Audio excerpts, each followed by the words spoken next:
देखिए, मुख्तार अंसारी जी को हम क्या माने।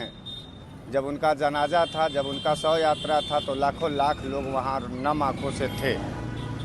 तो हम क्या माने या न माने, जो आँखों से देखी जा रही है, जो कानों से सुनी जा रही है, उसको लोग भले गोदी मीडिया उसको माफिया कह रहा हो, मुख्तार अंसारी जी को बहुत बड़ा जो है गुंडा कह रहा हो, लेकिन जो वहाँ जनाजे की मिट्टी में शामिल हुए लोग थे, लोगों ने बड़ी श्रद्धा पूर्वक उनको श्रद्धांजलि अर्पित किया।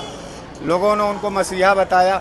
तो मैं जनता के पक्ष और जनता के बीच का आदमी हूँ, तो निश्चित रूप से मेरे भी जहन में मुख्तार अंसारी को लेकर के एक सदन के वो सदस्य थे उत्तर प्रदेश शासन के, और उनके घर में अभी भी सांसद हैं, दो विधायक हैं।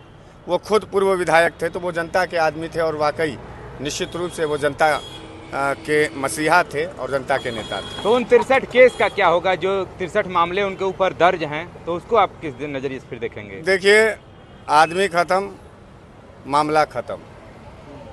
आपकी नज़र में क्या थे? हमारे नज़र में, हमने आपको बताया, मुख्तार अंसारी एक राजनेता थे, विपक्ष के एक मजबूत नेता। मसीहा, कुछ लोग डॉन या कुछ इस अलग तरीके से। ये आप गोदी मीडिया देख करके कह रहे हैं, लेकिन आपने शायद जो है वहाँ की भीड़ को नहीं देखा। आप एक बात बताइए, राजीव गांधी के मौत के बाद कौन सा ऐसा राजनेता था जिसके मिट्टी में, जिसके शव यात्रा में 2.5 से 3 लाख लोगों ने शिरकत किया? तो क्या वो किसी डॉन के लिए, किसी गुंडे के लिए जाएगा?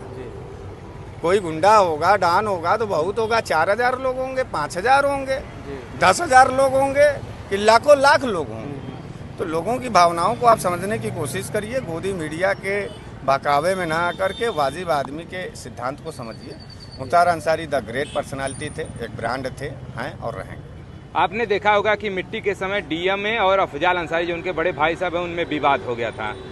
तो कहीं ना कहीं उसमें क्या आपको क्या लगता है कि प्रशासन द्वारा रोका जा रहा था मिट्टी देने से? देखिए, गाजीपुर के डीएम की बात नहीं, आप पूरे उत्तर प्रदेश के डीएम की बात करिए तो उत्तर प्रदेश के तमाम उन ब्यूरोक्रेट्स जो अधिकारी हैं, वो अधिकारी पूरी तरीके से शासन सत्ता के मंशे पर काम करते हैं, और शासन सत्ता इस समय जो है क्रूरता की विचारधारा का पोषक है। योगी की जो सरकार है वो बेहद कायर सरकार है। वो जब न्याय नहीं पाती है तो जेल में जहर दे करके मारने का काम करती है। तो डीएम साहिबा अमानवीय भावना से वहाँ पर थी। किसी के यहाँ शोक है, किसी के यहाँ मिट्टी है। आप लोग सभी लोग हिंदू हैं और मैं भी एक हिंदू हूँ। मैं आपसे पूछना चाहता हूँ कि किसी के भी मृत्यु के उपरांत जब आप किसी को कफन देने जाते हैं, किसी को कंधा देने जाते हैं या शमशान घाट तक जाते हैं, तो क्या कभी आपको किसी पुलिस ने रोका? क्या कभी आपको किसी अधिकारी ने रोका? कितनों बड़ा कर्फ्यू तक लगा रहे, लेकिन शव यात्रा में कोरोना काल में इतना ज़्यादा बाउंडेशन था, लोग घर से बाहर नहीं निकल रहे थे, लेकिन जब शव यात्रा निकलती थी तो लोग उसको छोड़ते थे।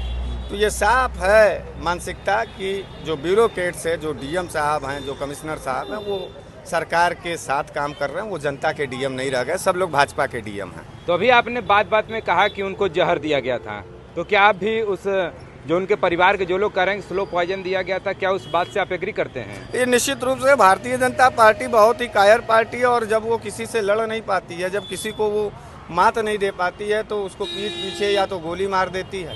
ये पुराना इतिहास है भारतीय जनता पार्टी का। आप आज़ादी के समय, जिस समय देश आज़ादी का लड़ाई लड़ रहा था, उस वक्त का आप जो है शायद संघ का आप इतिहास पढ़ेंगे तो आपको खुद नफरत होने लगेगा। तो ये सावरकर के लोग हैं, ये मुखर्जी के लोग हैं, ये नाथूराम गोडसे के लोग, तो तमाम गांधी इस देश में मारे जा रहे हैं।